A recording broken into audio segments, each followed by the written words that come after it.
There's Just Something About Kansas City is brought to you in part by the generosity of our friends at the Cockrell Family Foundation and the Sherman Family Foundation. Thank you. Welcome to another episode of There's Just Something About Kansas City, and there's just something about these two guys sitting here across from me. Yeah, it is Michael Mahoney, of course, from Channel 9 for Frank, years and doing, years bud? and years. I'm doing great. Dave Helling and I used to work together for a long time, and then went on to the Kansas City Star. Yeah. But I'm going to say something right out of the gate. There will never be two guys like you two in this city ever again. Well, that's that's a feels good pretty thing. good to hear that. Yeah. That's right. It's a Good or bad, I guess. Yeah, right. I don't think there'll ever be political coverage that you two have afforded this city for so many years. I think I counted up. You have 140 years of political or TV and radio experience between you, Wow. which is just unbelievable. And to cover everybody, I like to say you guys covered George Washington, but that's not quite right. But you've covered every president since the late 70s. We interned in the Lincoln administration. Yeah, right. Exactly. Yeah, that's it. But and like virtually every mayor since the late 70s and early 80s here in Kansas City as well. So your political spectrum runs the whole gamut here in Kansas City and continues on to this day, which is just incredible. So how did all this get started? Well, I think Dave and I, in sometime when we were out on an eternal stakeout waiting for a politician, probably figured out that between us we've covered like a third of the existence of Kansas City. I mean, it's phenomenal. You mean the time when it became... Kansas City is 150 years old, Right. and we've done like 50 years of reporting, 45 years or so. That's right. So roughly a third of the existence of this city, we've been chasing mayors and council members around with microphones and notepads, Getting yelled at. trying to get yelled at. Yeah. We're on in 10. We're on in 10. Hurry Where are up, you? yeah.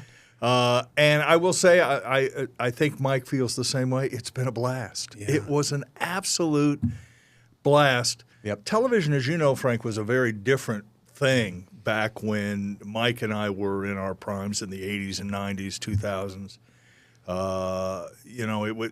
Media has changed so dramatically in the last 10 or 15 years that you probably won't see people like us again just for the physicality of it. The Right. people just don't watch TV the way they used to. I remember when I first joined Channel 4 in 1984, and we had meetings to look at ratings. I'm sure you guys did too when they were based on diaries.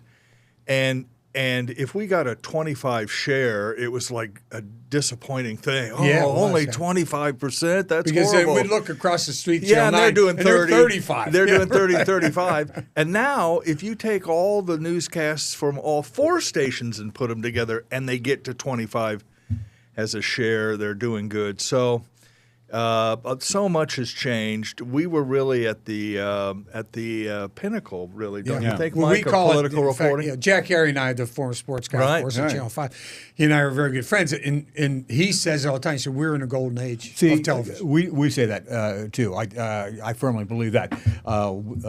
Dave's talking about the technology. One of the things that we were fortunate to be in the right place for was the heyday of local satellite TV. Right. And now there's a lot of it, but that afforded Dave and I to go out and cover national campaigns or to cover state campaigns, and not just when they were in Kansas City. Right. And so when he talks about the technology changing, it changed throughout our careers, and the technological acceleration has been. I started immense. my career shooting film, 16 millimeter film, and I think you guys probably did a little bit of film. Actually, and then tape came in, and when I took my first job out of college in North Carolina, they were one of the first stations to go all tape. Okay, so this was late 1970s, 76, 77. They were all tape. When I took the job in Des Moines at WOI, they were 95% tape. And then when I came down here to Kansas City, we were 50% tape and still film, working film. And I had to go back and pull out my old college yearbook and say, now, how many frames per second? That's exactly right. What is Super 8 compared to 16? How do you cut sound? What's this mag stripe? All That's sort of right. stuff. That's right. It's crazy because I was doing the same thing, and then you have to hot splice it. You're running through the little viewer right. from reel to reel. You're doing this, and then you're cutting this, cutting it, and then you're gluing it. Okay, putting it together. You put a little thing here, and this attaches here. Then you go in to go on the news, and that thing could break. Your tape chain or your film chain could break at any time. Yeah. You had to be ready to go. Just a little story to throw in here quickly. In 1996, when Dole was running for president for the last time, Bob Dole, I stumbled upon some old 16-millimeter film of Dole in the basement at Channel 4. Remember I sort of remember the dungeon the basement. where we had the tapes We used to and get everything. down there in all the dungeon. time, So yes. and by the way, they had a bunch of old Chief stuff from 1969 on old 16-millimeter reels way in the Reel back. to reel, yeah. So I was anchoring on Sundays at the time. That's it. Yeah, exactly. So I was anchoring on Sundays. And I said, man, this is a chance I can go down and look, see if I can find some old Bob Dole footage for whatever use we might have for it later. So I put it in the Moviola, and it was about 15 minutes till 10. So I go, well, I better go up and anchor the news. I know where this is and I'm going. frantically, so I started rolling it really fast, and the big take-up reel got out of control, and the film started flopping. So I stuck my finger on the reel to stop it, and it sliced my finger. I still have a scar. And so blood is like roaring down my arm. And I went up to the producer, and I said, I don't think I can do the news. 15 minutes to air. Roaring down Who was producing it? Probably about I don't died. remember. But 10 o'clock, on a Sure. Sunday, and they've been working all day, and Yeah, right. you're going to have to do this solo because I can't. Had to go to the hospital, got it. I later had to have surgery to have the tendon reattached. I mean, I really, Oh, man, really you caught it. messed it up.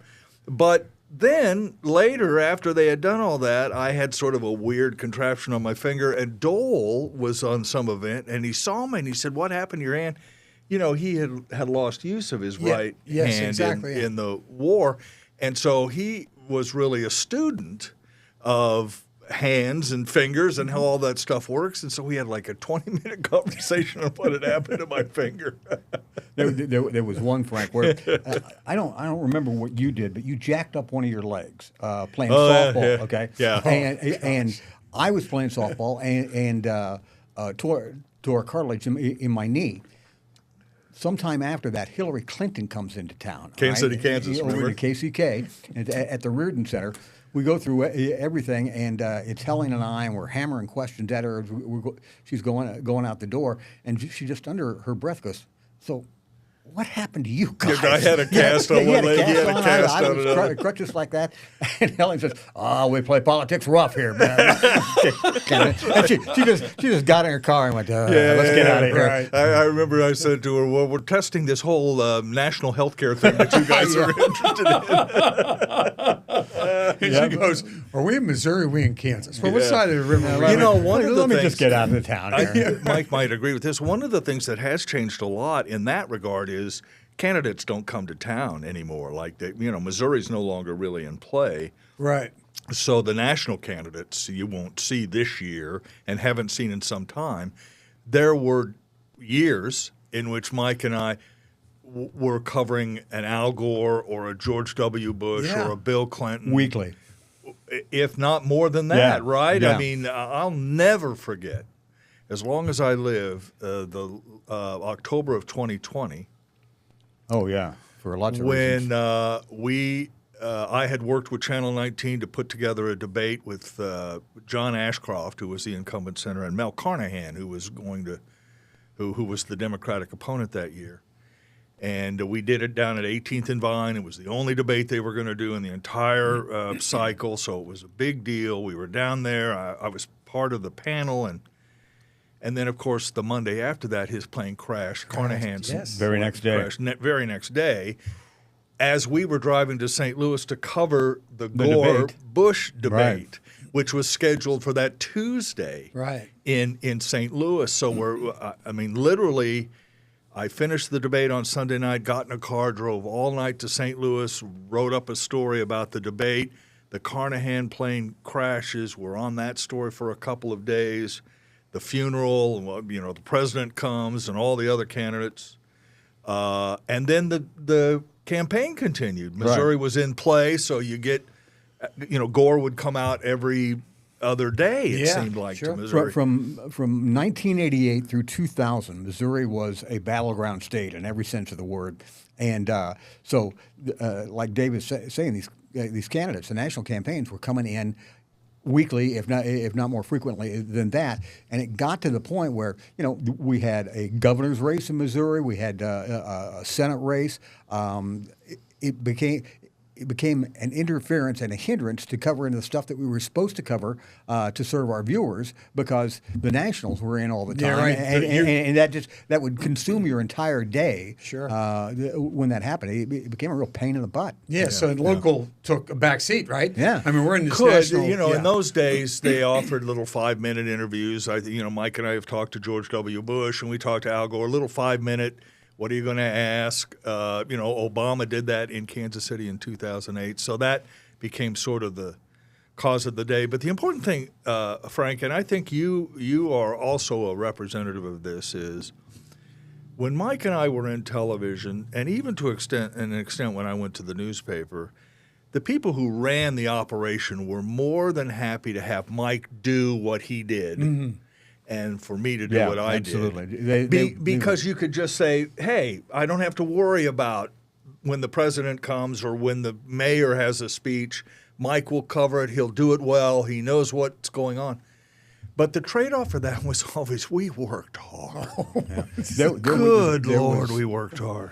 I don't know that anybody will remember this, but in I think it was 2000, George W. Bush went over to St. Louis, and the story of the day was the Bush campaign had put up an ad that had it had Democrats, and they had sort of subliminally posted rats in the middle of it. Okay, and anyway, it was like one frame, right? And it came across as rats, and it became it's like that subliminal advertising just for products. Exactly right. And so it was a big story, and when Bush sat down to do this this little 5-minute interview, all he wanted to talk about off camera was how he was furious at his staff because number one, rats. What are we doing here? Okay, this sort of stuff. And he said, can I get just a break from somebody? Can I have 15 minutes of myself just to cool my jets? That was the phrase that he used, just to cool my jets. And my partner and I were sitting there going, if we're going to do psychotherapy on the on the candidates, and no, we're going to put him on a couch. I'm going to charge him $500 an hour. But the reality was, Frank, and you again, you have great experience with this, and people think, oh, you're covering the Super Bowl. Boy, that's fun. Covering sports, yeah. And it is fun. You enjoy it. But my word, live shots at 6 a.m. and 7. When I was at Channel 5 late in my career, they sent me to the 2000 conventions, and I was doing 27 live shots a day because they wanted me to do them for other stations. Yeah, absolutely, yeah. He had a grid out because the 3 minutes that he had where he wasn't on the air or something like that. He and I were talking, and he had a grid laid out of what stations at what time. You have to write call letters. The call letters and the anchors. Right, that's right. The anchors' names too. You have to have the anchors' names. Hey, Joe and Jesse, how are you? I was doing 3 live shots a day per station, and so what I said was, okay, on 2 of those 3 live shots, I'll give you a package, an insert package that will have someone from your state in them. Yes. So the 6 will have somebody from Arizona, and the 10 will have someone from Arizona. But the 5 won't, just 2 out of 3. So I did have a grid put together. Okay, I've interviewed, the Ohio delegation. Right. And so here's Ohio. I can use him at 5 and 10 and to try and keep that straight. And it sounds like complaining now. Yes, it does. As a matter of fact. Because it is. Because it is complaining. It sounds like you're just bitching to the But point. the whole point is, and it was the same with sports when I was at Channel 4, Frankie, was, the bosses could say, Frank Bowl and his team will take care of it. And I can take that off my plate. That's right. And you will do an absolute A+ job. But the trade-off for that was you had to do an A+ job, and you had to work very hard. If you did something he didn't like, then he was going to lacerate you anyway. That's right. So it didn't make any difference. That's exactly You just right. go and do. But I remember even back. You'll both remember this because I know, Mike, you grew up in Fort Madison, Iowa. You grew up in Overland Park. You were born in Texas, but you went to Shawnee Mission West. So you're a Royals fan, right? Yes. Mike's a Cardinals fan, right? Even from Fort Madison. Let's not get started on that. Okay. Then we've got the '85 World Series going. Okay. Don Dankerger and all. I'm going to have to leave because Mike takes this pretty seriously. No. We Cardinal fans have been over that for a long time. Yeah, about right? 30 minutes. We've been over that for a long time. No, but I remember you guys took the train to St. Louis. You guys were on. They did the train because they had the trains going between here and St. Louis for the World Series, back and forth and back and forth, and all the reporters are on the trains, and you're interviewing people on the trains. And when you get to St. Louis, we did that with John Kerry in 2004. Remember, he went to St. Louis, did a train trip across, and we all interviewed him for that thing. So, but that's the type of thing too, because you weren't just. It wasn't just politics you were doing. I mean, you'd end up doing the mayor of St. Louis and mayor, but I mean, it was a sports related situation at that time. But everybody was thrown in the same pot. Right. Reporters, everybody was thrown in the same pot. I'm not going to use any names, but I can tell you that that train, like everything else in the state of Missouri back then, was sponsored by Budweiser, right? Anheuser-Busch, right? And there was one particular cameraman that was clearly overserved on that train. I can think of a couple of ours that might have been that story. in that Well, situation. and the thing about it is this guy shot all the pictures that he needed of the train traveling through Missouri, basically between Union Station and Blue Springs, which is the other stop. I mean, they had pictures of a cornfield looked like a cornfield wherever you should have. And after that, he put the camera down and went. And I wasn't on that train. I was already in St. Louis. But when he rolled off that train, I went, "Oh God!" Literally rolled off the train. Oh God, he smashed. and then he had to try to edit a piece, and it was like watching a crab try to edit because he couldn't. He was punching the buttons and he was missing, and he was just loaded. One of the most fun assignments I think I ever had. And Mike may remember this too, was 1988 in New Orleans for the Republican National Convention. And there are pictures somewhere of me and Mike singing House of the Rising Sun on Bourbon Street. I'd love to see those. But I mean, that gives you an idea of the debauchery that was involved. But we had a huge crew down there. Yeah, they should either never have another convention in New Orleans or have them all there. One of the two. That's exactly right. But we had a huge crew from Channel 4 there because, as Mike will also tell you about our TV years, for an event like that, they always sent the worker bees, which were Mike Mahoney and Dave Helling, and then the anchor stars also went. Yeah, right. And they show up and say, "What do you got for me? What do you got tonight?" 10 o'clock news, and you're doing the 6 a.m. live shots. But we had and complaining about how hard they were Of working. course they were. But one of the photographers in our little crew, who shall be nameless, spent the first night on Bourbon Street imbibing what they called hurricanes. From the sidewalk. They saw right off the sidewalk. And he had like 4 of them. Anyway, Tuesday morning was not pretty.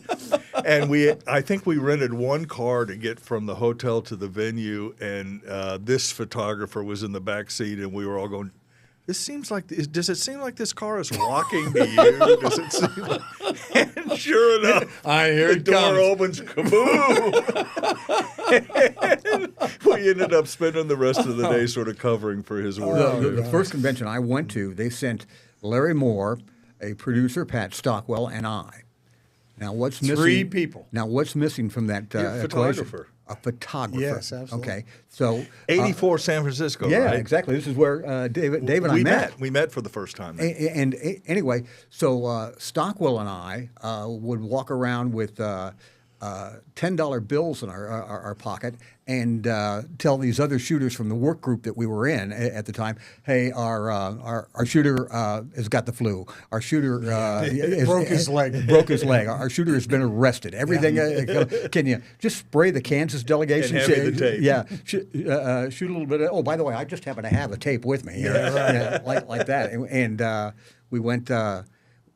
That's how we rolled on that convention. Isn't that amazing how no much photographer. And then just think about that. Oh. I mean, you would. I mean, Now you send do it on your 5 phone. people, yeah, or you do it on your phone, but Yeah. still the same deal. Sending so few people. But do you remember for all and the Royals in '85 are a good example of it, Frank. But the Chiefs later, people don't understand how much logistics are involved in your job description. I mean, the journalism, it doesn't go on autopilot, but you're worried about your feed point. Where do I edit? When is my window? Who's my contact? Who's at my this contact? station? Where Yeah. can I park? Did I get credentials?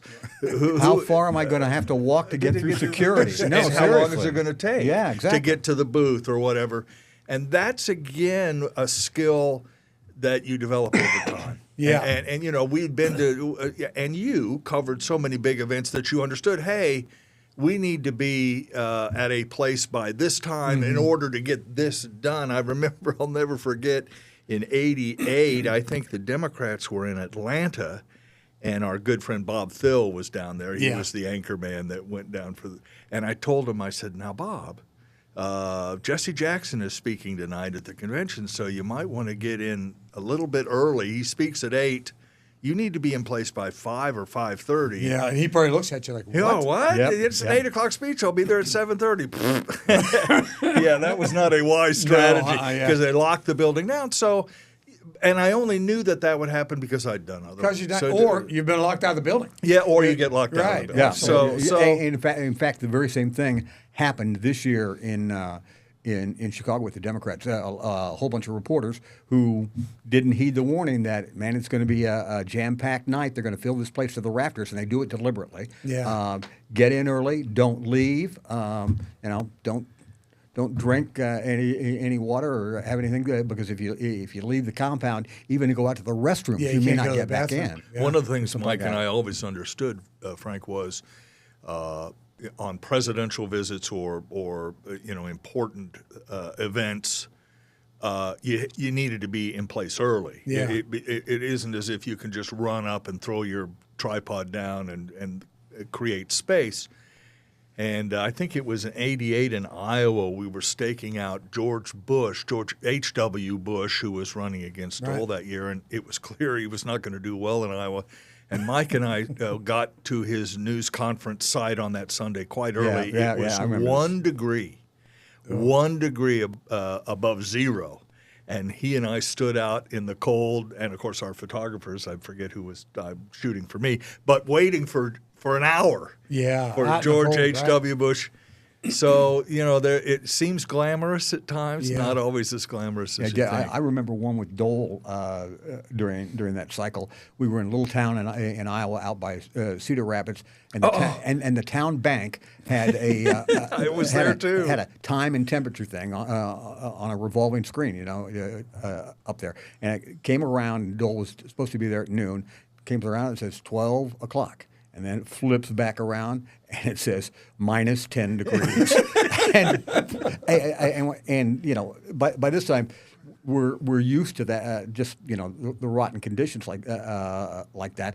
And everybody had then pretty newfangled devices, which were battery-operated hair dryers, and we carried those because when you would go outside and then go into a warm building, your lens would fog up. Right. And so you would see all these shooters walking in with these little battery powered.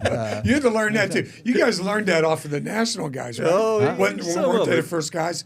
You saw you use the little heaters for their lenses. yeah. Everybody went, "Where'd you get that?" Next thing you know, everybody's out at the Home Depot or Lowe's or wherever they are. We had Kmart. Kmart, Walmart, Kmart, right? We had one guy who was working out of our truck from Southern California, from KABC, And the day they put him on top of a building called the Iowa Historical Society building, which is sort of a neo-Stalinist looking building. And anyway, that afternoon, wildfires break out all over a portion of L.A. And so they keep bumping this guy back and keep bumping him back. And he's continuing to stand out on top of this building because he's got nowhere to go. Finally, at about 3 hours after he's out supposed there, to go on. yeah, and he's up there and he opens up his little spiel, his live shot by going, Jill and Jen, welcome to Iowa from Lenin's tomb. And the poor guy was just frozen, And he was pissed off. And he wasn't a happy guy. Yeah, That's great. Well, for you two guys, I mean, we have there's a million stories. I know you guys were on first name basis sometimes with a lot, especially Bob Dole. For a lot of these presidential candidates, they saw you. Oh, yeah, that's a Kansas City contingent, which they don't see anymore. That just doesn't happen anymore because of all the reasons we stated. How did this all start for you guys? How did the political end of this all start for you guys? how do we get interested in it? Yes, right, doing politics. Man, this was going to be your career. Both Dave and I were, kids in the 1960s. I was always enamored by space shots, the civil rights demonstrations, the politics of the time. I always thought, man, what a hell of a way to make a living. That'd be a really cool job to be a reporter like that. And I also grew up in a family where there was a lot of political talk, and so it was discussed a lot. And so it came pretty naturally to me. Yeah, and for you too, which you talk about the 1 in a million story. You're adopted. Yeah. You're born in Dublin. Right. Right. And you explain that story a little bit. This was during the Troubles. Well, not really. In the 50s and 60s, there was a diaspora of Irish babies, primarily from unwed mothers. And the Catholic Church assisted the Republic of Ireland in getting us adopted. And so there were thousands of children from unwed mothers that were adopted by families here in the United States. I happened to be one of them. I came over here on Christmas Eve, 1954. Wow.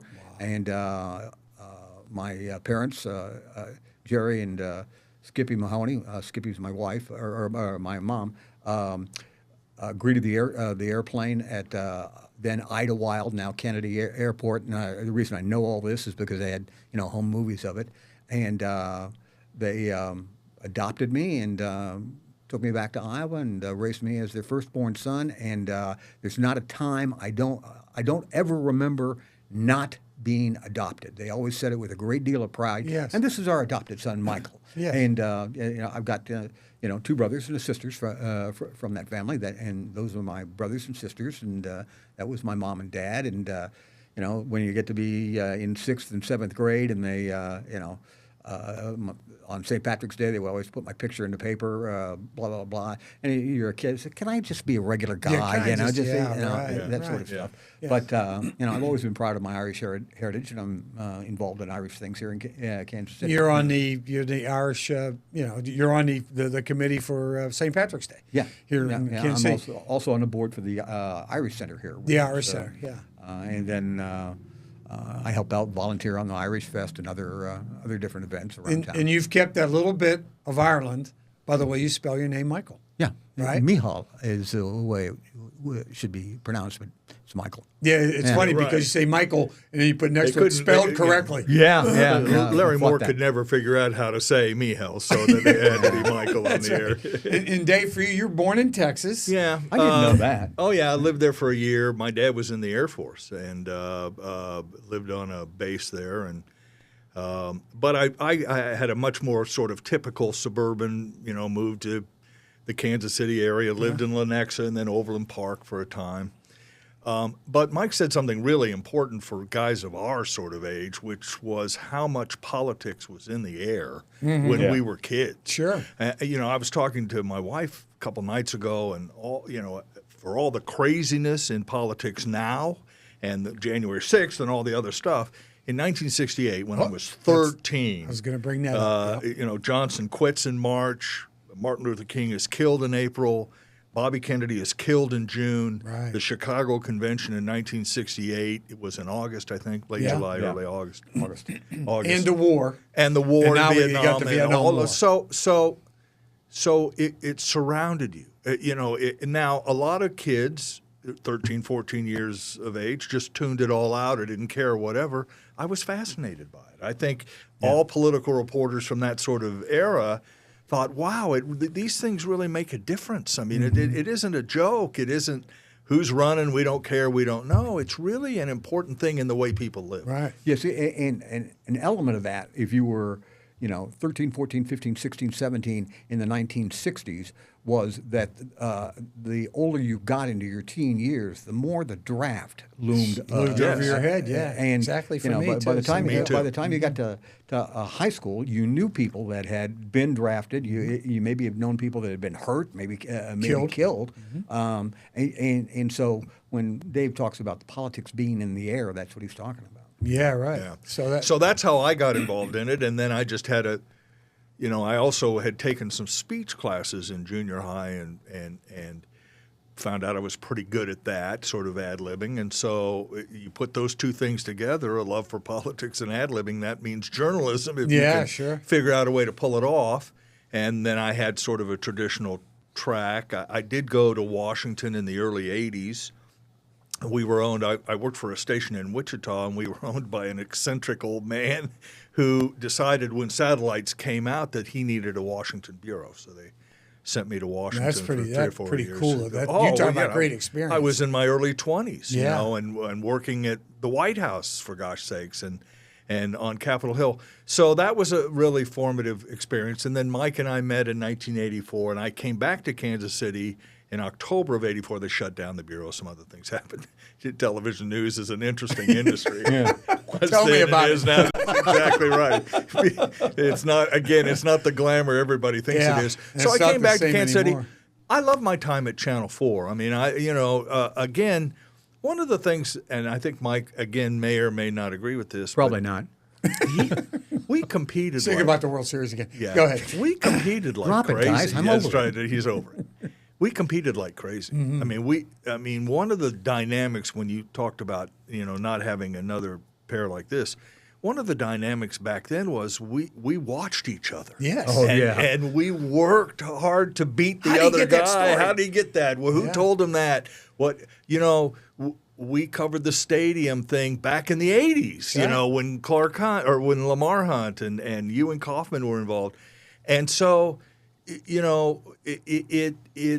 it sort of fed on itself the way we competed with each other to try and make politics in Kansas City a really important part of the journalism ecosphere because news directors were always skeptical. Always. Always. Nobody cares about this. So we don't think that's right. Then you talking to the mayor. Right. Yeah. I can tell you, I had, when I was at Channel 5, we had a really bad experience with the news director, and I got called in one day, and you'll remember this story. It was some murder up north of Kansas City where a baby was cut out of the body, and that was a huge story. Well, while that was going on, I had received a tip, which I was able to confirm, that Emanuel Cleaver, who was running for Congress, had a bit of a financial problem with his car wash out in Grandview, and he had paid like $35,000 in taxes.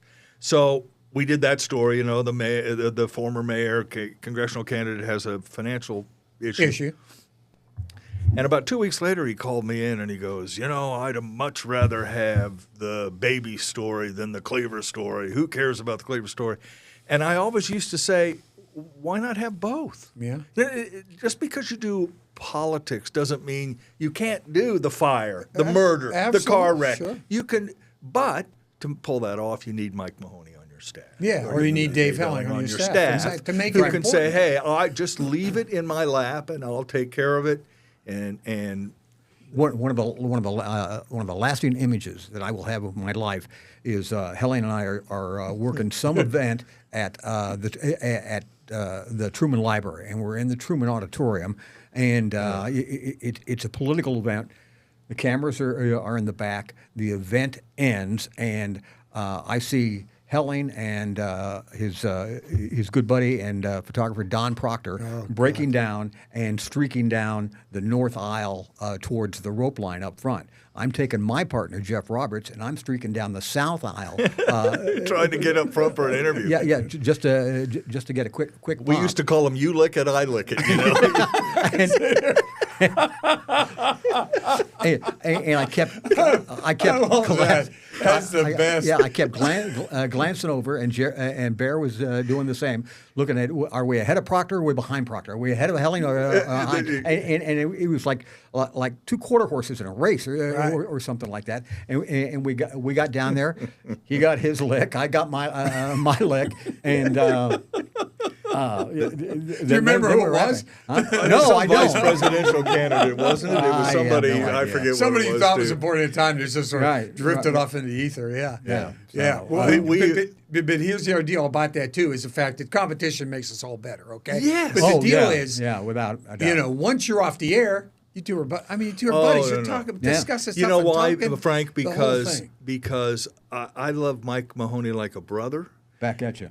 Because he cared about what he did, and in television news, that is more rare than you think. Not that people don't care about what, how they look or how they, a live shot goes or whatever. Well, they care about how they look. But we, and we don't care about how we look. Just take a look, just see. But we cared about the work. Yeah. And it was the one of the great things in my life to compete against a guy who cared enough to try and match you or beat you if he could. And so most of the time I did, by the way. Yeah, right.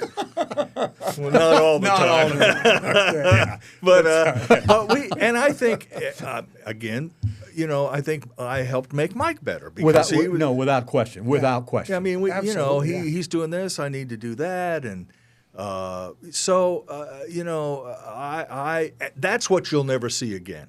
That's what I think you'll never see again. When I retired, I was at the Star and talked to the younger reporters and said, here's the deal. You need to, it would be helpful to stay in one place, whether that's Kansas City or somewhere else. But the advantage he and I have, and you had, was we've lived here for 30 or 40 years, and so you have some sense of history. You know who to call. You have contacts. Yeah. If you have a thing, yes. And I have, what do we do on this story? Oh, I can call a guy who can help me. You don't really get a lot of that anymore, certainly on the TV side and even to a degree on the newspaper side. Yeah, right. And so it was just really a confluence of things, Frank. It was the time when there was a lot of money in television, 3 channels, a great reporter across the street, a great time for politics in our region. Put aside all the presidential stuff. We had great Senate races back then. The mayor, Emanuel Cleaver and all the 1991. Remember with the mayor's race and they, what was his name? Dick King. Dick King, and Bryce Harris, and all of that stuff. When the city council mattered and there were, discussions of rights for gays and lesbians. I mean, it was just an amazing time to be a reporter. We had one Senate race that actually happened before you got into town. It was 1982, and it was Jack Danforth running for re-election for the Republican against Harriet Woods. Against Harriet Woods, and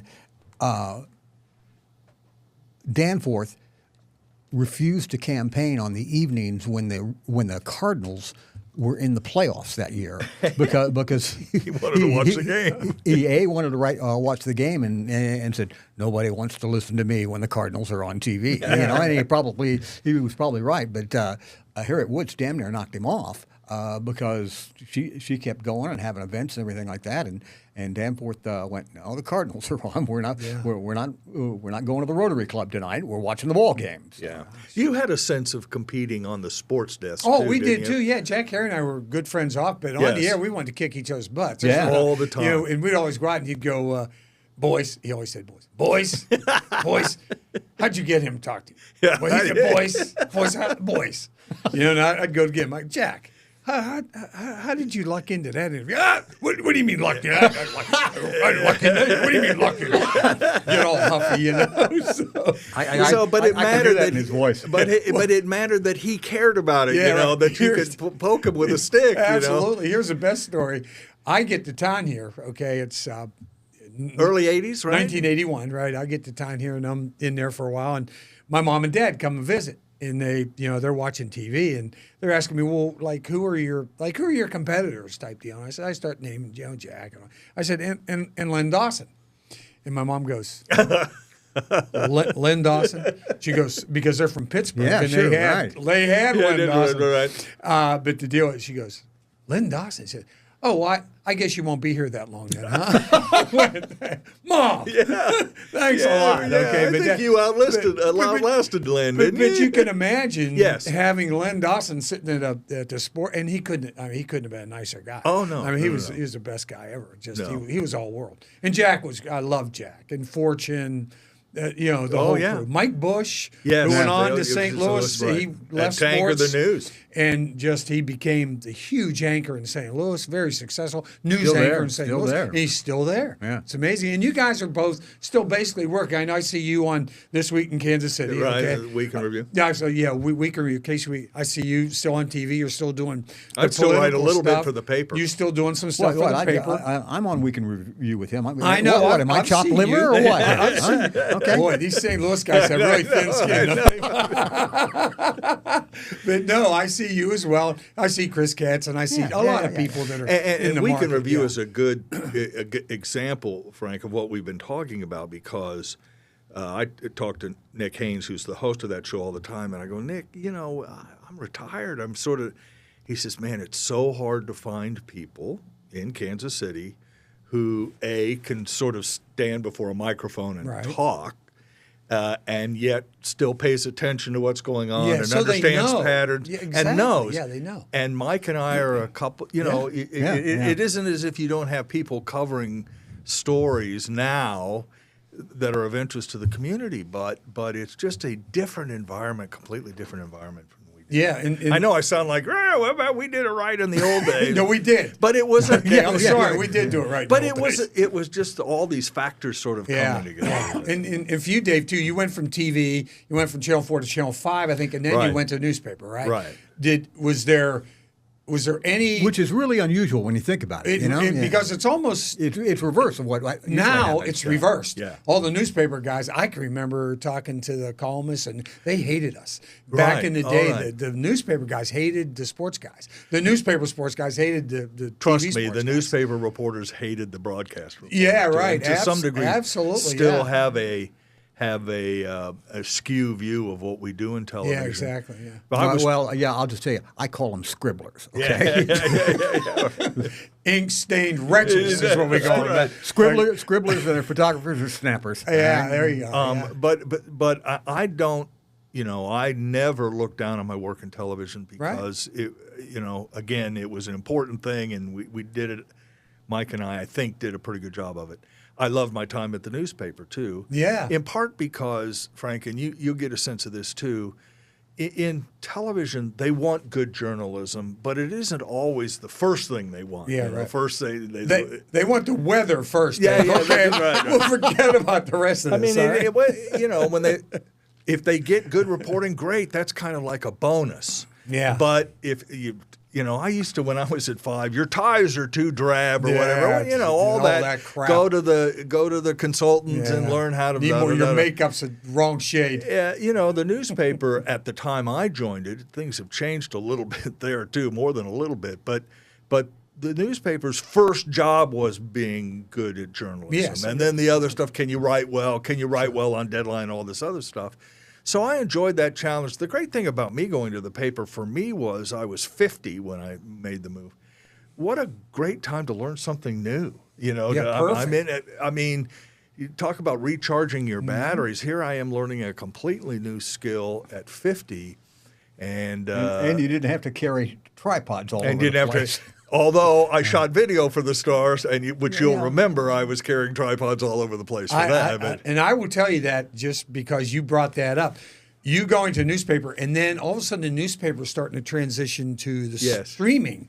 And that's all starting to, and you're in a perfect spot Yes, because I you was- knew all about shooting, framing, whatever, and what you didn't know, you went back and you learned, and you were carrying that camera all the time. I saw you all the time carrying the camera. back. Some of that. What I think, found most interesting at the Star was, and really the proudest accomplishment of my whole career, Frank, is that I never missed a deadline in 45 years. Right. Never missed a deadline. And I got to the Star, and I would write fairly quickly, and they would send me on assignments where you had to write in an hour. And when the internet started to ascend, writing quickly became a skill. You know, exactly. It isn't the newspaper guys could sit around going, well, it's Tuesday. I think I'll have something for you by Friday, which is the way newspapers. Let's just be clear. That's the way they worked for many years. And my colleagues would come up. How did you learn to write so fast? Well, work in television for a while. Right. Plus, it has to be short and on deadline. Yeah. Short, on Sweet, deadline, concise. Get to the facts. Learn how to organize your thoughts in your head, so when you sit down, you're not stroking your chin. No buried leads. Right. No buried, all that stuff. Get to it.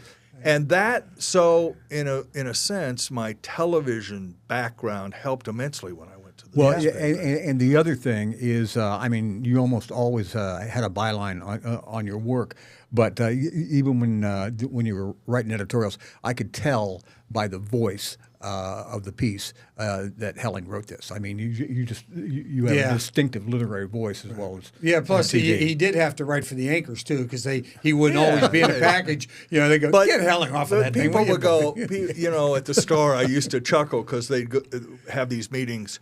How can we make sure that 3 editors have looked at this piece before it goes up on on the web? Yeah. And I said, man, be in television. You do live shots. They have no idea what you're going to say. Exactly. I mean, they flip the switch and you are on television. Boom, go. and Mike, this. They have to trust you. Yeah. They have to trust you, and that's longevity. Yes, that's yes. longevity. Yeah. But. I used to tell the editors at the Star, you're going to have to learn to trust your reporters, exactly because if you believe somehow that, well, we've got to filter this through 8 different editors, no, it's not going to work. No. For good or for bad, in journalism today, the primary skill is speed. Who can get the tweet up first? Who can get it, that is an acquired a skill that people learn over many years. But the deal is too, they make a lot of mistakes. And they make a lot of mistakes. A ton of mistakes. Okay, here's the deal. Going to ask you a question. Both of you. You can think about it, because I think I know what his answer is going to be. Biggest story you have ever covered in Kansas City? Oh well, yeah, you do know. It was the Hyatt Skywalk disaster, because we were there covering. You were there that night. Yeah, we were there covering it as a feature story, because when I came to Kansas City, I'd been a State House reporter in Iowa, but the job opened up here as a feature reporter, and Kansas City was a bigger market, bigger money, all that sort of stuff, and so I took the job. There was a director at the station, Bruce Hollinsby, at Channel 9, who I'd worked with in Channel 5 up in Des Moines, and he tipped me to the job. So I came down here as a feature reporter, and I joined in February of 1980, and was doing feature reporting primarily, although every time I got an opportunity to stick my nose into hard news, I would. We were there that evening shooting a feature story about these new tea dances that were in the Hyatt Hotel as they were introducing the brand new hotel to Kansas City. So they would have these dances on Friday night from 5 to 8 o'clock. And we happened to be there, had done most of our principal photography on the piece, and were getting set up by the Terrace Grill on the second level of the hotel. Which is where the skywalks collapsed. On the other side of the room. Right. Yeah, the second and fourth floors were attached to one another, and because of a structural building error, the second and fourth floor collapsed on top of each other, and then fell down on a crowd of about 1,000 people. 114 people were killed, many more were injured, and by virtue of being there, and then and actually the days after that of following the investigation and chasing the paper and the documents and all that, I evolved from doing a feature reporter to doing hard news. Yeah. And then started covering politics a couple of years after Pretty that. experience. Experience. Yeah, it was. There was a long time before I could go back into that hotel and not at least psychosomatically smell blood. Yes. Wow. Absolutely. Well, I don't really have any memories that would match that, and Mike's work on that story was phenomenal, extraordinary, and really a part of Kansas City broadcasting history. Yes. Beyond just Channel 9 or whatever. National. I would say the most compelling story I ever worked was the Carnahan week. Right. I don't think I'll ever be through that sort of strange combination of circumstances again. But I have to tell a story about in the 90s when the Union Station lawsuit was settled. People forget now, but it had been the Union Station had fallen apart, and they had a fence around a gravel driveway. They were thinking about imploding. Tearing it down. And think about that for a minute, folks. And the city was in a protracted lawsuit with Trizec, which was a Canadian company that actually owned the building. And the lawsuit had gone on for like 3 years. The court had found in favor of the city, but because of the way Trizec was structured, they weren't really going to get any money. It was just a mess. And I got a phone call from a source who said, "Hey, I know you've been watching this, but I think they're going to settle the lawsuit over the weekend. And the settlement will include giving Union Station to Kansas City." Oh, Jesus, that's a pretty big deal. So it was on a Thursday, so I went up to a guy named George Blackwood, who later ran for mayor, but was the mayor pro tem. And he and I were kind of buddies. I said, "George, I hear they're going to settle," and he was a lawyer. I said, "George, I hear they're going to settle this thing." And he looked at me, and then he walked back up and talked to Cleaver. And I got back to the station that afternoon, and it was Andy Scott, who was the mayor's chief of staff. Yeah. "Can we get you to hold this story? Because it's very crucial negotiations. Please don't go with this story." And I said, "I don't know. I mean, it's a pretty good tip, and it's clearly happening." It's a great tip. And you're thinking somebody else might have this as well. Well, that's what you worry That's the about other end of the story. Yes. Situation. Oh, please hold the story. And then next thing you know, Yes. some other guy's got it. You go, Well, what are you doing? So this is exactly what happened, because they said, "Look, if you'll hold the story, we'll give you all the details, all the stuff, if you'll just hold it till..." I was going to go with it that Sunday night, and they said, "No, if you can hold it till Monday, we'll give you the exclusive. You'll have all the details." So I was off on Mondays in those days because I was anchoring on Sundays. Yeah, Sunday. I'm sitting in my house, phone rings. Chris Katz is onto this story over at Channel 9. So I called Andy Scott, and can I cuss on this? Sure you can. He said, "You I have the scoop of the century. You get me to hold it. Now that Katz has this story. God damn it." So he goes, "Oh, I don't know. He doesn't have what you have." And I go, "You tell me now how this is going to work, blah, blah, blah." I called my desk, and I said, "Send a truck to my house, to my front door, because I am not going to get beat on this story. I had the tip. I had the blah, blah." So they ran a truck out, and I did my live shot for, it was the winter, and I did my live shot from my driveway. Oh, yeah, right. They have some I'm not of the letting you in the Union house, Station. guys. I'm sorry. Yeah, exactly right. But I had my wife tape Channel 9 on VCR so I could see what Chris Katz had, what 9 had. Did he have something that night? Oh, he had it. Didn't have as much as I had. All but right, he had that's it. He fine. had it. I got that. But so that's how competitive it was, God damn it, send a truck to my house now, because I am not going to get beat on the story that I'd worked And again, on, so. trust enough to know, hey, if Helling says get those houses, let's get those Yeah, houses. the producer go, "Oh, yeah, no, I'll get a truck out there right away." Okay, the other thing is you've been here forever, and you'd moved from Iowa or whatever, and you did all your moves. You get to Kansas City, and you covered the Hyatt Skywalk. National people have seen you. You've covered everything. Everybody in the country's seen you. Why was there ever a thought, not just a thought, but even like you were making a decision to ever leave Kansas City? Yeah, there were a couple of 3 opportunities. The one I'll talk about is I I had some interviews in D.C., but they never worked out. At one point, I was probably going to get an offer from Tampa, but better weather. Well, yeah, but no baseball. Oh gosh. Well, you know, I mean, you know what? That's awesome. You know, that's a lifestyle thing for me. Baseball's important, and that is you know, cool. so I turned it down. You know, they ended up with a crappy stadium anyway. So, but yeah, I had a few chances to move. My daughter, however, was here, and you know, that was a choice of you know, do I want to be a dad or do I want to, you know, be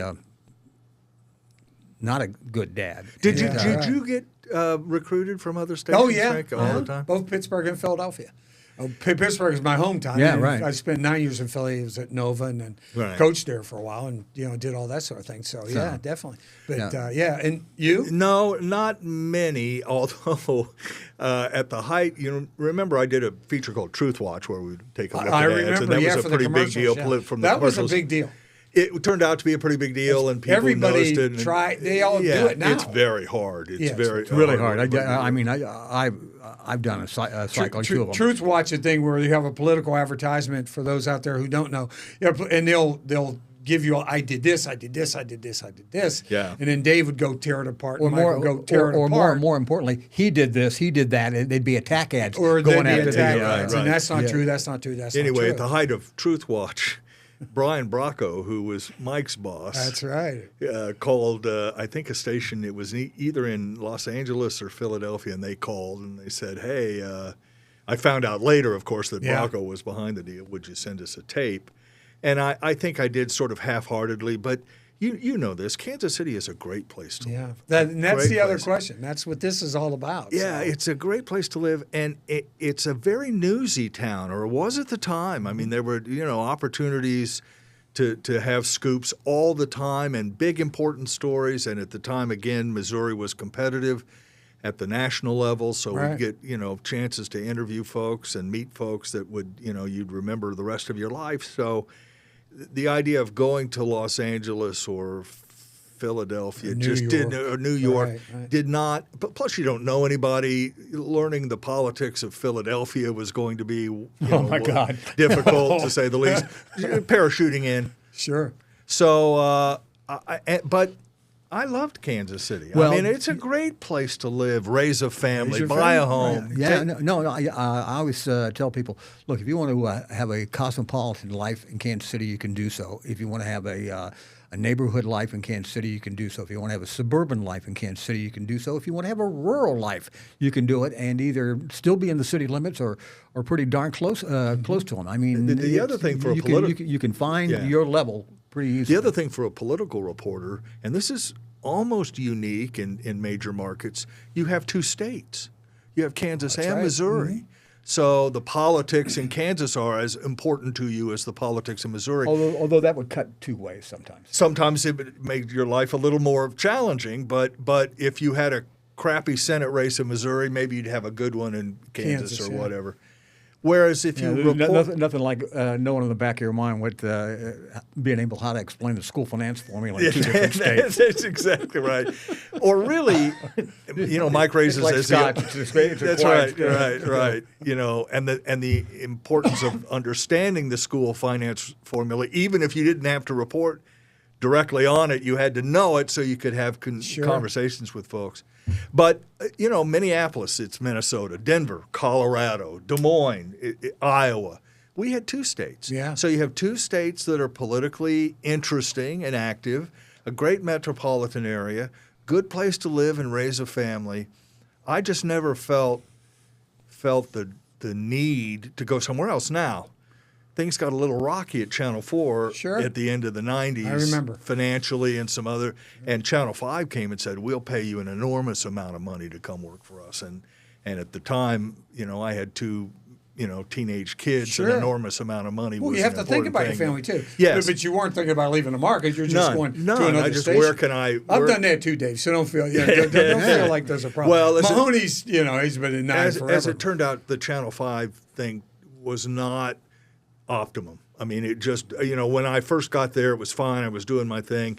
Then they brought in a new guy, and he was live and late breaking, and he was the jump out of the bushes guy. Deal, yeah. And that was not my gig. It wasn't what I was good at. I didn't enjoy it. And he would send me on these weird wild goose chases that I hated really. Well, and I started to get physically ill. The stress. People, the stress of the business. You talk about deadlines. So you're not deadline once a day. Yes. Okay, you're deadline 5 times a day. Well, see, here's the other thing. Because Dave is at heart a reporter, even when he was an anchor, man, he was showing up at 10:30 in the morning at City Hall to cover, a planning and zoning committee meeting because he felt that he needed to do that. And so, he was leaving his house at 8:30 in the morning, knocking it out downtown at the hall, and then showing up at 2:00 in the afternoon at the station and putting in 8 hours doing a 10 o'clock live shot or right. anchor. And frankly,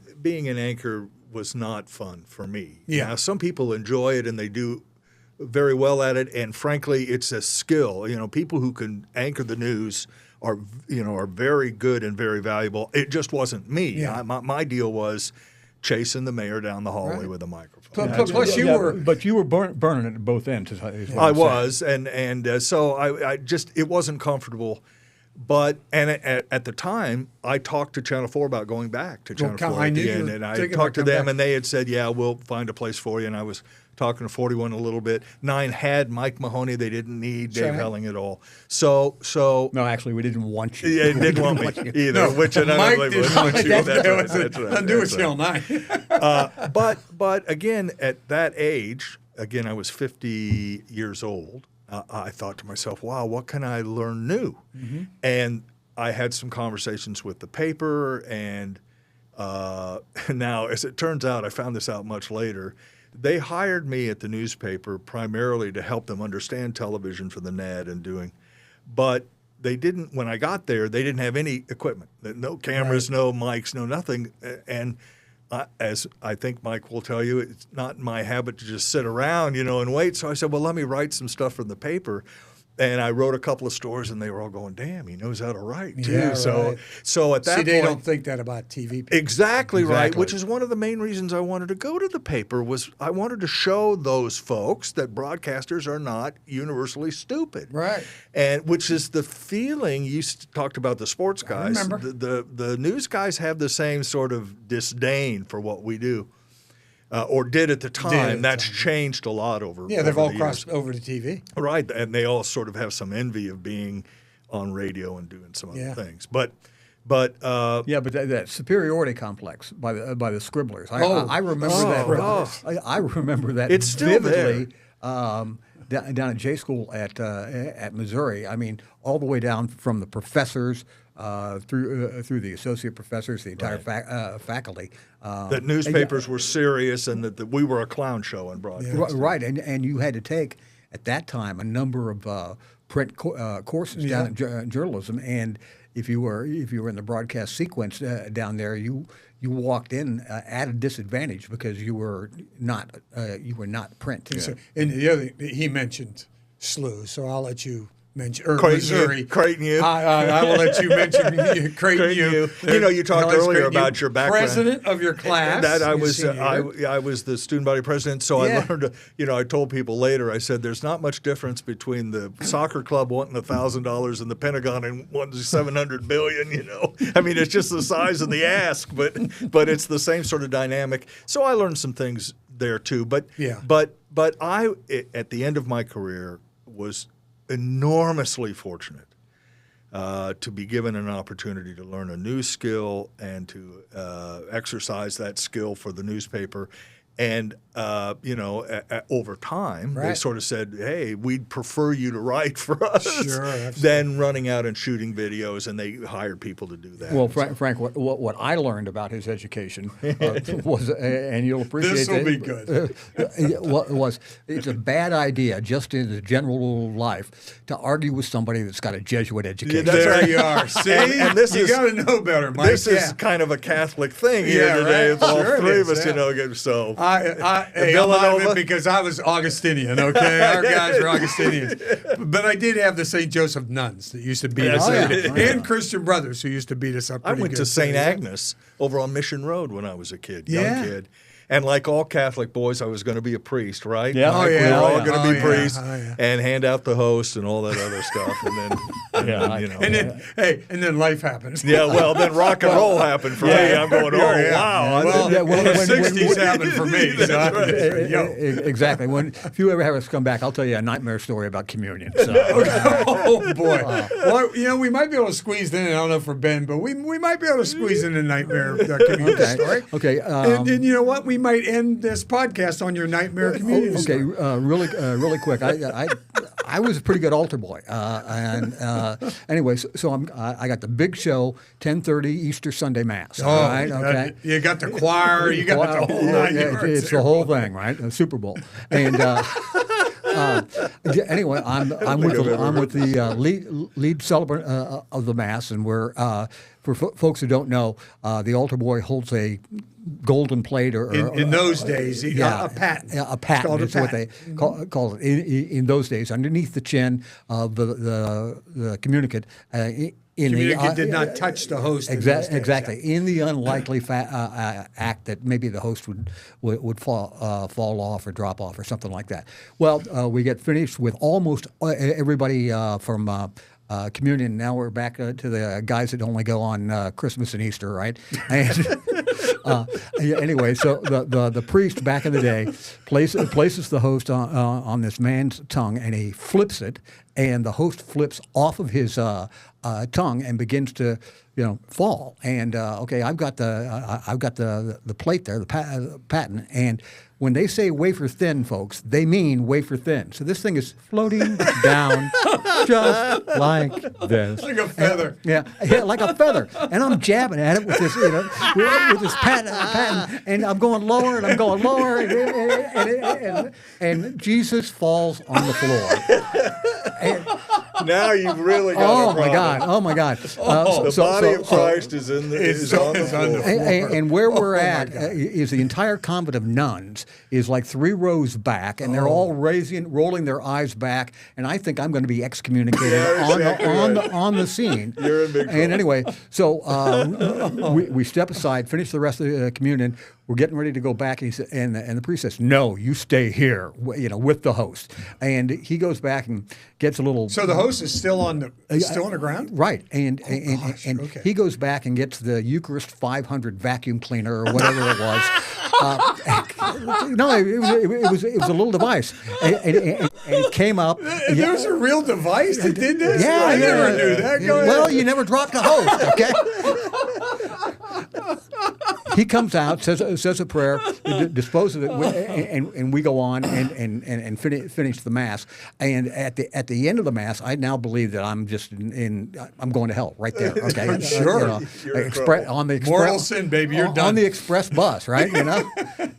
Well, anyway, so the choir does the recessional hymn, and the lead singer hits this clanky note, just really, really sour. And the priest was a very, very good singer and really prided himself on the choir and his own singing. So when we got back into the sacristy, he puts the chalice down and he slams his hand down on the on the desk. I thought, oh my God, he's going to tear me apart right here. And he goes, "Damn it, Mary Gunther, can't you hold a note?" And I just went, I'm getting out of here.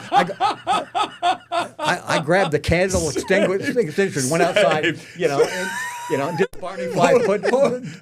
So the hose is in. What do they do with the hose and the vacuum cleaners? Well, I want to know. It's still sitting there, probably. Still in there. Can't do anything. Oh my God, that's a great story. It's a Vatican secret that I can't tell you any more about. Hey, I can't thank you two guys enough for coming. This is fun. This has been so It's much fun. This has been great. But again, and I will say this, just like I said up top, there'll never be two guys like you in this city. Yeah, you're and kind. this You're city will very- be worse for it because I think what you did and everything you did was really, and you held everybody else in check too. They you know what, if we do this, Helling and Mahoney are going to be down our throat, type deal. Yeah, there TV was more news than or one whatever. news conference where Mike and I sat in the back sure row you were. going, "Well, wait a minute, you said this. Yeah, wait a right. minute, Now you you're did saying this." this, yeah, the and whole thing, I had people tell me later, "No, we have to prepare for Mahoney and Yeah, Helling." absolutely, and I think that's great. I love both of you. You know that. Oh, So well, thank proud you of for both of having you. us, man. You've just been just incredible. You're for so this kind to city. ask us to come over, Frankie. You and bet. this is a great show, and we're not as good as Busby, but we're good enough, I guess. So. The communion story? You kidding me? You're not going to win any Emmys with this one. Oh, I think we might. Don't worry about that. But folks, again, these two guys